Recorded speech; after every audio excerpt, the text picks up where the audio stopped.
Welcome to my channel. আশা করি সবার প্রিপারেশন খুবই ভালো রকমের চলছে। রাইটিং এর যে নোটস গুলো আমি পর পর পেজ বাই পেজ দিচ্ছি, এগুলো কিন্তু একদম লাস্ট পেজ অবধি চালাবো। সেহেতু যারা তোমরা দেখছো ভিডিওগুলো কিন্তু বেল আইকনটা অবশ্যই প্রেস করে রাখবে। আজকে তোমাদের পেজ নাম্বার 99 এর রাইটিং এর কোশ্চেনের আনসার গুলো দেবো। চলো তাহলে শুরু করা যাক। আগে দেখে নাও কি কি কোশ্চেন এখানে দিয়েছে। দেখো শুরুতে দিয়েছে একটা লেটার রাইটিং। দেখো কি বলছে, right a letter to the inspector in charge of your local police station.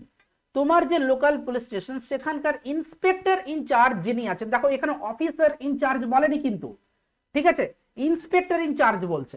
তাহলে write a letter to the inspector in charge of your local police station complaining মানে অভিযোগ করে about the loss of your mobile phone, তোমার mobile phone হারিয়ে যাওয়া নিয়ে, and the way in which it was lost, এবং কিভাবে এটা হারিয়েছিল সেই জিনিসটা বলতে হবে। এখানে জায়গা মেনশন করতে হবে, কোথায় হারিয়েছিল, কখন হারিয়েছিল, কোন ডেটে হারিয়েছিল। মোবাইল ফোন যেহেতু বলছে এখানে তোমাকে সবকিছু ইনক্লুড করতে হবে, সেটার মধ্যে কি কি সিম কার্ড ছিল, IMEI নাম্বার ইনক্লুড করতে হবে, কোন ব্র্যান্ডের মোবাইল ফোন ছিল, মডেল নেম বলতে হবে, এই জিনিসগুলো কিন্তু একদম অবশ্যই বলতে হবে। ওকে, দেখো এবারে বলছে একটা নোটিশ রাইটিং। কি বলছে, an exhibition has been arranged in your school, একটা প্রদর্শনী অ্যারেঞ্জ করা হয়েছে, ব্যবস্থা করা হয়েছে তোমার স্কুলে on the occasion of Saraswati পূজা, সরস্বতী পুজো উপলক্ষে। now write a notice in about 80 words for the students with the help of the points given, একটা নোটিশ লিখতে বলছে স্টুডেন্টদের জন্য। এখানে 80 ওয়ার্ডস বলেছে, কিন্তু অ্যাকচুয়াল এক্সামে কিন্তু তোমাদের 100 ওয়ার্ডস বলবে, 100টা ওয়ার্ড বলবে। ওকে, এখানে কিছু পয়েন্টস দেওয়া আছে, সেগুলো অবশ্যই তোমাকে মেনশন করতে হবে। লাস্ট ডেট অফ সাবমিশন, তাদের নামগুলো, স্টুডেন্ট যারা আছে যারা পার্টিসিপেট করতে চায়। ওকে, এবার একটা স্টোরি রাইটিং বলেছে, develop the following points into a story and add a title. এটা হচ্ছে ফরগেটফুল সায়েন্টিস্টের যে স্টোরিটা, অলরেডি কিন্তু একটা পেজে, এই পর্ষদের টেস্ট পেপারে কিন্তু অলরেডি একটা পেজে পড়ে গেছে, এমনকি এবিটিএ টেস্ট পেপারেও কিন্তু এই স্টোরিটা আছে এবছর। তাই আমি তোমাকে বলবো অবশ্যই এটা খুবই ইম্পর্টেন্ট। আমার যে সাজেশন ভিডিওটা যারা তোমরা দেখোনি তাদেরকে আমি বলবো সেখানেও কিন্তু আমি ইনক্লুড করেছি এই স্টোরিটা। ওকে, দেখো তাহলে আনসারগুলো শুরু করা যাক। তাহলে শুরুতে হচ্ছে লেটার রাইটিং, এখানে একটা টু লিখবে, যেটা আমি একটু ভুলে গেছি, যাই হোক টু না লিখলেও কোনো অসুবিধা নেই। ওকে, তাহলে কি, the inspector in charge Simlapal police station, Bankura 722-152 26/1/2024। ওকে, এখানে তুমি নিজের এলাকার পুলিশ স্টেশনের অ্যাড্রেস দিতে পারো, কোনো অসুবিধা নেই, কিন্তু সেটা যেন একটা জেনুইন পুলিশ স্টেশন হয়, উল্টো পাল্টা কিছু একটা দেবে না, তবে জিনিসটা আরো ভালো হয়। ওকে, আর ডেট অবশ্যই দেবে। এবার ডেট দেওয়াটারও একটা ব্যাপার আছে, তুমি এখানে সেই ডেটটা দেবে যে ডেটে তোমার মোবাইল ফোনটা হারিয়ে গেছিল, তুমি বলবে সেই তারপরের একটা ডেটে তুমি দেবে।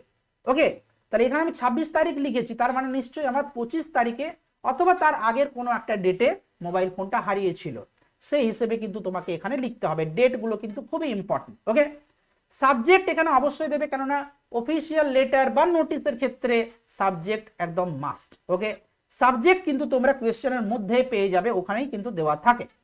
The loss of the mobile phone, এবারে এইখানে রেসপেক্টেড স্যার লিখবে, যেহেতু থানা হচ্ছে তাই এখানে তুমি রেসপেক্টেড কথাটা জুড়ে দেবে। ওকে, তাহলে রেসপেক্টেড স্যার, সম্মানীয় মহাশয়, আমি ড্যাশ, এবার নিজের নাম দেবে এইখানে, দ্য সান অফ মানে পুত্রকার, না অফ ইউর ফাদার্স নেম দেবে এইখানে, এম কারেন্টলি রিসাইডিং এখন বর্তমানে বাস করছি, অ্যাট বিক্রমপুর, বিক্রমপুরে, তুমি নিজের এলাকার নাম দেবে, under Simlapal police station, Simlapal police স্টেশনের আন্ডারে যেটা পড়ছে।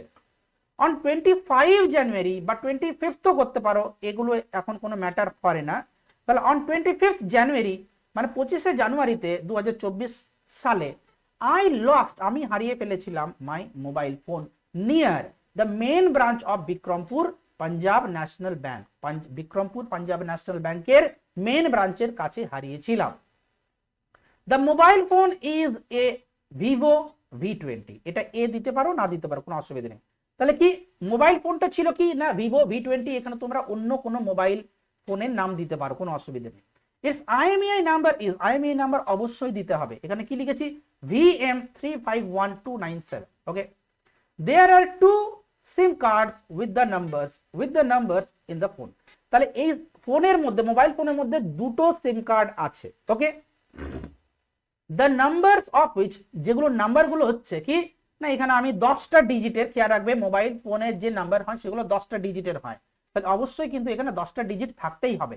এখানে আমি যে কোনো একটা নাম্বার দিয়ে দিয়েছি, তোমরা একটা দুটো নাম্বার দেবে, মানে স্বাভাবিকভাবে আজকাল কি হয় যে ডুয়াল সিম ফোন হয়, দুটো সিম কার্ড স্বাভাবিকভাবে থাকে সবার, ওকে। তাই এখানে আমি দুটো সিম কার্ড ছিল বলছি। তাহলে যেগুলো নাম্বার গুলো ছিল কি না, which are dash and dash. I bought this phone, কোথা থেকে কিনেছিলে, অনলাইনে কিনেছিলে না অফলাইনে কিনেছিলে কোনো দোকান থেকে, এটা অবশ্যই লিখতে হবে। I bought this phone from Flipkart, Flipkart থেকে কিনেছিলাম। অ্যান্ড দ্য কস্ট ওয়াজ, এবং দামটা ছিল, মূল্যটা ছিল অ্যাপ্রক্সিমেটলি মানে প্রায় 15,000 রুপিস, প্রায় 15,000 টাকা। প্লিজ রেজিস্টার দ্য কমপ্লেন, দয়া করে রেজিস্টার করুন অভিযোগটা। And give me an attested copy, একটা অ্যাটেস্টেড কপি দিন, সো দ্যাট যাতে আই ক্যান সাবমিট, আমি সাবমিট করতে পারি, জমা দিতে পারি the documents for getting duplicate SIM card, যাতে ডুপ্লিকেট সিম কার্ড আমি পাই তার জন্য যাতে আমাকে ডকুমেন্টস তো জমা দিতে হবে, সেই জিনিসটার জন্য একটা অ্যাটেস্টেড কপি দিন। আই রিকোয়েস্ট ইউ, আমি আপনাকে রিকোয়েস্ট করি, to make a recovery of the lost phone if possible, আমি আপনাকে রিকোয়েস্ট করছি যাতে তাড়াতাড়ি রিকভার হয়, ওকে, তাড়াতাড়ি পাওয়া যায় মোবাইল ফোনটা যদি পসিবল হয়। বাঁ দিকে এখানে ওখানেই বডির মধ্যেই কিন্তু থ্যাঙ্কিং ইউটা, এটা কিন্তু বাইরে নয়, থ্যাঙ্কিং ইউ লিখবে, এখানে ইয়োর ফেথফুলি, ডান দিকে আর নিজের ইয়োর নেম মানে তোমার নাম লিখবে, আর বাঁ দিকে অবশ্যই নিজের অ্যাড্রেসটা লিখতে হবে, কেননা এটাও কিন্তু একটা এক ধরনের অ্যাপ্লিকেশন বলো, দরখাস্ত বলো বা যাই বলো, এটাও কিন্তু এক ধরনের চিঠি, তাই তোমার অ্যাড্রেসটাও কিন্তু থাকতে হবে, ওকে। এবার হচ্ছে নোটিস রাইটিং, দেখো তাহলে এখানে উপরে এবিসি হাই স্কুল লিখবে, নিজের স্কুলের নাম দেবে, আমি বারবার বলছি কারণ সেটাকে মনে করা হয় যে তুমি এক্সামিনারকে তোমার স্কুলের নাম বলে কোনো না কোনো রকম ভাবে প্রভাবিত করার চেষ্টা করছো, যে আমি অমুক স্কুল, খুব ভালো স্কুল থেকে বিলং করি, সেহেতু এখানে এবিসি হাই স্কুল লিখবে, নিচের নোটিশ লিখবে, ডান দিকে এমন একটা ডেট দেবে যেটা বিষয়ের সঙ্গে সম্পর্কিত হয়, রিলেটেড হয়, ওকে। তোমরা নিশ্চয়ই জানো সরস্বতী পুজো মোটামুটি ফেব্রুয়ারি মাসগুলোতে হয়, তাই এখানে তুমি ডেটটা কিন্তু ফেব্রুয়ারি মাসের কোনো একটা ডেট দেবে, তাহলে 5/2/2024 এখানে আমি লিখেছি। তাহলে এখানে সাবজেক্ট দিতে হবে, এখনই তোমাকে বললাম অফিসিয়াল লেটার আর নোটিশের ক্ষেত্রে সাবজেক্ট দিতেই হবে। তাহলে সাবজেক্ট হচ্ছে an exhibition on Saraswati Pujo বা Puja, okay. All the students of our school are hereby notified, সমস্ত স্টুডেন্টদেরকে আমাদের স্কুলের জানানো হচ্ছে, এত দ্বারা জানানো হচ্ছে যে that an exhibition has been arranged, একটা প্রদর্শনী অ্যারেঞ্জ করা হয়েছে on the occasion of the upcoming Saraswati Puja, upcoming মানে হচ্ছে আগত, যেটা আসছে, তাহলে আপকামিং সরস্বতী পুজো উপলক্ষে, ওকেশন মানে হচ্ছে উপলক্ষে, অন দ্য ওকেশন অফ মানে উপলক্ষে কি একটা এক্সিবিশন অ্যারেঞ্জ করা হয়েছে, অন কবে দেখো 12 ফেব্রুয়ারি, 5 তারিখে আমি লিখছি নোটিশটা, মোটামুটি 7 দিন যেন গ্যাপ থাকে, ওকে, 7 দিন আগে নোটিশটা পড়ে মোটামুটি। তাহলে 12 February in the school community hall, community হলে কিন্তু এই এক্সিবিশনটা হবে। The theme of the exhibition, theme হচ্ছে কি এক্সিবিশনটা ইজ গ্লোবাল ওয়ার্মিং, একটা থিম দিতেই হবে তোমাকে, কিসের উপরে যে এক্সিবিশনটা হবে, ওকে।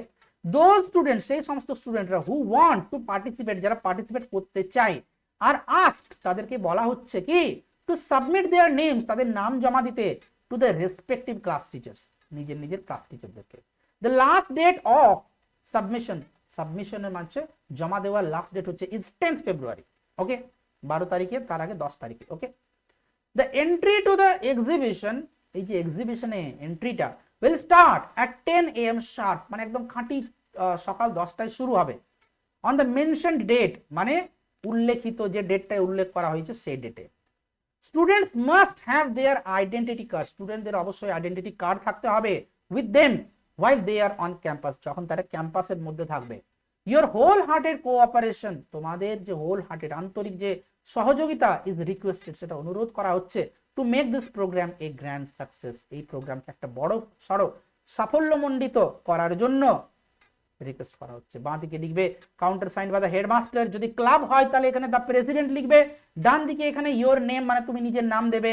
এখানে দেখো কোয়েশ্চেনে কিন্তু তোমার পদটা বলা নেই যে তুমি কি, তাই এখানে আমি নিজের ইচ্ছে মতো, ওকে, এখানে কিন্তু বলা নেই দেখো যে তুমি স্কুল ক্যাপ্টেন নাকি কি, সেটা বলা নেই, তাই এখানে আমি secretary of the cultural committee লিখে দিয়েছি। এই রকম যদি হয় তাহলে নিজে থেকেই একটা পদ, পোস্ট বা ডেজিগনেশন দিয়ে দেবে। এবার হচ্ছে story writing the forgetful scientist, এখানে একটা টাইটেল দেবে। তাহলে এখানে কি, এ scientist is famous for his various inventions, একজন সায়েন্টিস্ট খুবই ফেমাস তার বিভিন্ন ধরনের ইনভেনশনস মানে হচ্ছে আবিষ্কারের জন্য। He is very busy with his work, তিনি খুবই বিজি থাকেন, খুবই ব্যস্ত তার কাজ নিয়ে। দিস ইজ ওয়াই, এই জন্যই he is often forgetful about many things, এই জন্যই তিনি বিভিন্ন জিনিস নিয়ে তিনি অফেন ফরগেটফুল থাকেন, মানে তিনি ভুলে যান। ওয়ান ডে, একদিন, হি অ্যারেঞ্জেস এ গ্র্যান্ড ফিস্ট, একদিন তিনি ব্যবস্থা করেন একটা বড় সড়ো ফিস্ট, মানে হচ্ছে ভোজ। Okay, on the occasion of his birthday, তার বার্থডে উপলক্ষে, এটা আমি নিজে থেকে অ্যাড করে দিয়েছি যাতে গল্পটা একটু বড় হয়। ওকে, তাহলে তার জন্মদিন উপলক্ষে তিনি একটা ফিস্টের ব্যবস্থা করেন। হি ডিসাইডস, তিনি ডিসাইড করেন, স্থির করেন, what food and drink would be served in the feast, কি ধরনের খাবার এবং ড্রিঙ্ক সার্ভ করা হবে, পরিবেশন করা হবে তার ওই পার্টিতে। হি ডেকোরেটস হিজ হাউস, তিনি ডেকোরেট করেন, সাজান তার হাউসকে অল ডে লং, গোটা দিন ধরে। Then he starts to wait for his guest, তারপরে তিনি তার গেস্টদের জন্য, অতিথিদের জন্য ওয়েট করা, অপেক্ষা করা স্টার্ট করেন। ইট ওয়াজ মিডনাইট, এটা ছিল মিডনাইট, মানে কি ইট বিকেম মিডনাইট করে দাও, এখানে বেশি অ্যাকিউরেট হবে, মানে রাত হয়ে গেল। ওকে, রাত হয়ে গেল, মাঝরাত হয়ে গেল, মধ্যরাত্রি।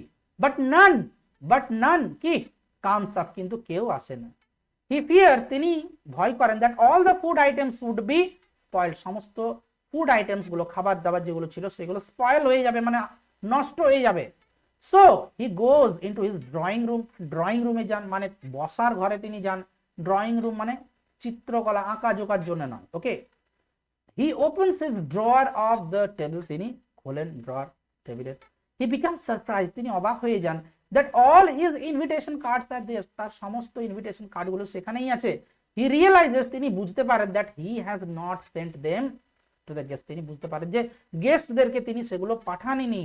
ওকে, তাহলে এই হচ্ছে ফরগেটফুল সায়েন্টিস্টের স্টোরি। আশা করি তোমাদের ভালো লেগেছে। তোমরা অনেকে দেখছো ভিডিওগুলো কিন্তু সাবস্ক্রাইব করছো না, চ্যানেলটি লাইক করছো না। ভিডিওটা তোমাদের জন্য এত খেটে খুঁটে আমি বানাচ্ছি, প্লিজ তোমাদেরকে রিকোয়েস্ট করছি জিনিসটা করো, তবেই কিন্তু আমি তোমাদের জন্য এত খেটে খুঁটে যে কন্টেন্টগুলো কিন্তু বানিয়ে যেতে পারবো।